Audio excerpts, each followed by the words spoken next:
ഇന്ന് ഞാൻ പറയാൻ ഉദ്ദേശിക്കുന്നത് നേപ്പാളിലെ എൻ്റെ സുവിശേഷ യാത്രയിലെ അനേക അനുഭവങ്ങളുണ്ട്. അതിലൊരനുഭവം പറയാനാണ് ഞാൻ ആഗ്രഹിക്കുന്നത്. ബീഹാറിൻ്റെ ബോർഡറായ ബീർഗഞ്ചിലൂടെ കയറി അനേക നാളുകൾ കൊണ്ട് കാഠ്മണ്ഡു പട്ടണത്തിലെത്തി. അവിടെ നിന്ന് തിരിച്ച് പോക്കര വഴി ഉത്തർപ്രദേശിൻ്റെ ബോർഡറായ സനോളി കടന്ന് ഗോരഖ്പൂരിലെത്തി.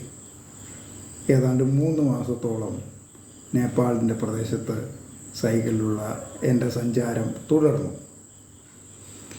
ഒരു ദിവസം സന്ധ്യയോടടുത്ത ഒരു വൈകുന്നേരം ഞാനൊരു ചെറിയ ടൗണിലെത്തി. അവിടെ ആളുകളുടെ ഇടപെടൽ എനിക്ക് ഒരല്പം കഠിനമായി തോന്നി. വൈകിട്ടൊന്ന് വിശ്രമിക്കണം, എന്ത് ചെയ്യണം എന്ന് ഞാനിങ്ങനെ ചിന്തിച്ചു. ക്രിസ്ത്യാനികളോ പള്ളികളോ ഒന്നും അവിടെയെങ്ങും ഇല്ല. അപ്പോഴാണ് ഒരു പോലീസ് സ്റ്റേഷൻ്റെ ബോർഡ് എൻ്റെ കണ്ണിൽപ്പെട്ടു. ഞാൻ എൻ്റെ സൈക്കിളുമായി പോലീസ് സ്റ്റേഷൻ കോമ്പൗണ്ടിലേക്ക് കയറി. സൈക്കിൾ അവിടെ വെച്ച് ആ സമയത്ത് അവിടെ ഉണ്ടായിരുന്ന 3 പോലീസുകാരുണ്ടായിരുന്നു. ചെറുപ്പക്കാരായ നല്ല പോലീസുകാർ. അവർ നല്ല സ്നേഹത്തോടെ എന്നോട് ഇടപെട്ടു. ഞാൻ എൻ്റെ വിഷയം പറഞ്ഞു. ഇന്ന് രാത്രി എൻ്റെ സൈക്കിൾ ഇവിടെ ഒന്ന് സൂക്ഷിക്കണം, എനിക്ക് എവിടെയെങ്കിലും ഇരുന്ന് നേരെ ഒന്ന് വെളുപ്പിക്കണം, അതെൻ്റെ സേഫ്റ്റിക്ക് വേണ്ടിയിട്ടാണ്, അതിനൊന്ന് സഹായിക്കുമോ എന്ന് ചോദിച്ചപ്പോൾ അവരെന്നോട് പറഞ്ഞു, ഞങ്ങൾക്ക് അതിനുള്ള അധികാരമില്ല. അല്പസമയത്തിന് ശേഷം ഇൻസ്പെക്ടർ വരും, അദ്ദേഹം പുറത്ത് പോയിരിക്കുകയാണ്, ഉടനെ വരുമ്പോൾ അദ്ദേഹത്തോട് ഇതൊന്ന് അവതരിപ്പിക്കാൻ പറഞ്ഞു. അങ്ങനെ അവിടെ ഒരു ബെഞ്ച് വരാന്തയിൽ ഉണ്ടായിരുന്നു, അതിലിരിക്കാനെന്നോട് ഞാൻ അവിടെ ഇരുന്നു. അങ്ങനെ ഇരിക്കുമ്പോൾ പെട്ടെന്ന് ഇൻസ്പെക്ടർ സാർ വന്നു. അദ്ദേഹം വാഹനത്തിൽ നിന്നിറങ്ങി നേരെ വരാന്തയിലേക്ക് വന്നപ്പോൾ ഞാൻ എഴുന്നേറ്റു. എന്നോട് ചോദിച്ചു എന്താണ്. അപ്പോൾ ഞാൻ പറഞ്ഞു എൻ്റെ വിഷയം, മറ്റവരോട് പറഞ്ഞ പോലെ തന്നെ എൻ്റെ വിഷയം പറഞ്ഞു. അത് കേട്ടപ്പോൾ അദ്ദേഹം പറഞ്ഞു, if a policeman come from ഇന്ത്യയിൽ നിന്നൊരു പോലീസുകാരനാണ് വരുന്നെങ്കിൽ ഞങ്ങളത് പരിഗണിക്കും, അതിന് വേണ്ട ക്രമീകരണങ്ങൾ ചെയ്യും. നീ ഒരു സിവിലിയനാണ്, ഞങ്ങൾക്കൊന്നും ചെയ്യാൻ പറ്റില്ല, നീ പുറത്ത് പോയി തന്നെത്താൻ മാനേജ് ചെയ്യുക എന്നോട് പറഞ്ഞു. എന്നിട്ട് അദ്ദേഹം വേഗം അദ്ദേഹത്തിൻ്റെ ഓഫീസിലേക്ക് കയറിപ്പോയി. ഞാൻ പെട്ടെന്ന് താഴെ ഇറങ്ങി എൻ്റെ സൈക്കിളെടുത്ത് മുമ്പോട്ട് പോകാൻ തുടങ്ങിയപ്പോൾ നേരത്തെ കണ്ട പോലീസുകാരിൽ ഒരാൾ എൻ്റെ അടുക്കിലേക്ക് വന്നു. അദ്ദേഹം എന്നോട് പറഞ്ഞു, എൻ്റെ ഡ്യൂട്ടി ടൈം കഴിഞ്ഞു, ഞാനിപ്പോൾ പുറത്തേക്ക് വരും, നിന്നെ ഞാൻ എൻ്റെ വീട്ടിൽ കൊണ്ടുപോകാം, സൈക്കിളുമായി നീ പുറത്ത് വെയിറ്റ് ചെയ്യാൻ പറഞ്ഞു.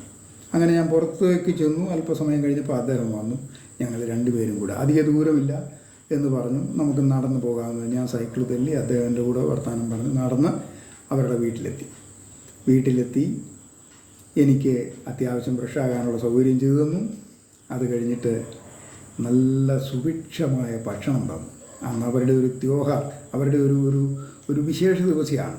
മനോഹരമായ നല്ല രുചികരമായ ഭക്ഷണം അവരുണ്ടാക്കിയിട്ടുണ്ട്. അതെനിക്ക് തന്നു, ഭക്ഷിച്ചു. സന്തോഷമായിട്ട് വിശ്രമിക്കുമ്പോൾ അദ്ദേഹം എന്നോട് പറഞ്ഞു, നിങ്ങൾ ക്രിസ്ത്യാനികൾ ഈ നിങ്ങൾ സൗഖ്യം രോഗികൾക്ക് കൊടുക്കുന്ന ആളുകളാണെന്ന് കേട്ടിട്ടുണ്ട്. അപ്പോൾ ഞാൻ പറഞ്ഞു, ഞങ്ങളല്ല സൗഖ്യം കൊടുക്കുന്നത്, അത് ദൈവമാണ്. പിന്നെ ഞങ്ങൾ പ്രാർത്ഥിക്കും ദൈവം. അങ്ങനെയെങ്കിൽ നീ ഒന്ന് പ്രാർത്ഥിക്കണം. എൻ്റെ അമ്മ ഒരാഴ്ചയായിട്ട് പനിയായിട്ട് സഹോദരൻ്റെ വീട്ടിൽ കിടപ്പിലാണ്, നമുക്ക് അത്തരം വരെ പോകാം, അടുത്ത് തന്നെയാണ്.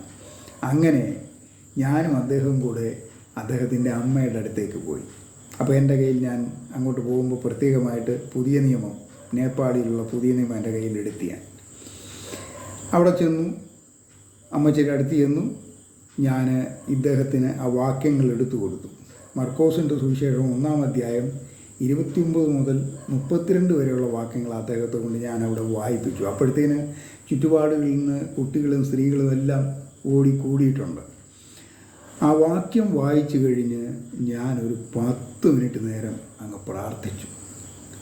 ഈ പ്രാർത്ഥന കഴിഞ്ഞിട്ട് വേദോത്സവത്തിൽ കർത്താവ് പത്രോസിൻ്റെ അമ്മായിയമ്മയുടെ കൈ പിടിച്ചതുപോലെ ഞാൻ അമ്മച്ചിയുടെ കൈ പിടിച്ച് എഴുന്നേൽപ്പിച്ചു. അമ്മച്ചിക്ക് എങ്ങനെയുണ്ടെന്ന് ചോദിക്കാൻ പറഞ്ഞു. അപ്പോൾ അമ്മച്ചി പറഞ്ഞു വളരെ ആശ്വാസമുണ്ട്. അപ്പോൾ അമ്മച്ചി പറഞ്ഞു എനിക്ക് ഇനിയും വല്ലതും കഴിക്കണമെന്ന് പറഞ്ഞു. അപ്പോൾ വളരെ സൗഖ്യവും വളരെ ആശ്വാസവും അവർക്ക് കിട്ടി. അപ്പോൾ അത് പെട്ടെന്ന് ചുറ്റുപാടുള്ള ഭവനങ്ങളിൽ വീടുകളിലെല്ലാം ഒരു അറിവായി മാറി. ഉടനെ തന്നെ പലയിടത്തു നിന്ന് ആളുകൾ വന്നു ഞങ്ങളെ അങ്ങോട്ട് കൊണ്ടുപോയി. ഈ സാറും ഞാനും കൂടെ അന്ന് ഒരുപാട് വീടുകളിൽ പോയി പലതരം രോഗമുള്ള ആളുകൾക്ക് വേണ്ടി പ്രാർത്ഥിച്ചു.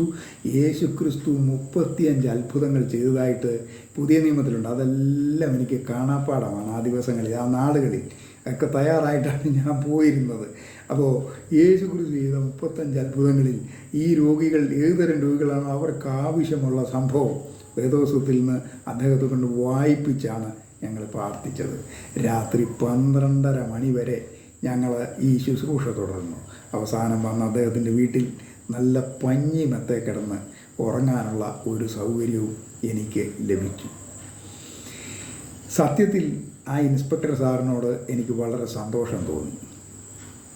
പ്രിയമുള്ളവരെ, നമ്മുടെ ജീവിതയാത്രയിൽ തടസ്സങ്ങളും പ്രതിസന്ധികളും കഷ്ടങ്ങളും ഉണ്ടാകുമ്പോൾ ഓർത്തുകൊള്ളണം, ദൈവം ഒരു വലിയ ശുശ്രൂഷയ്ക്ക് വേണ്ടിയാണ് നമുക്ക് ആ തടസ്സം സൃഷ്ടിക്കുന്നത്. അങ്ങനെ ചിന്തിച്ചാൽ നമ്മുടെ ജീവിതത്തിൽ സന്തോഷം ഒരിക്കലും കുറയത്തില്ല. മഹാസന്തോഷമുള്ളവരായി നമുക്ക് ഇരിക്കാൻ എപ്പോഴും പോസിറ്റീവ് ചിന്ത നമുക്കാവശ്യമാണ്. ദൈവമായ കർത്താവ് നിങ്ങളെ അനുഗ്രഹിക്കുമാറാകട്ടെ.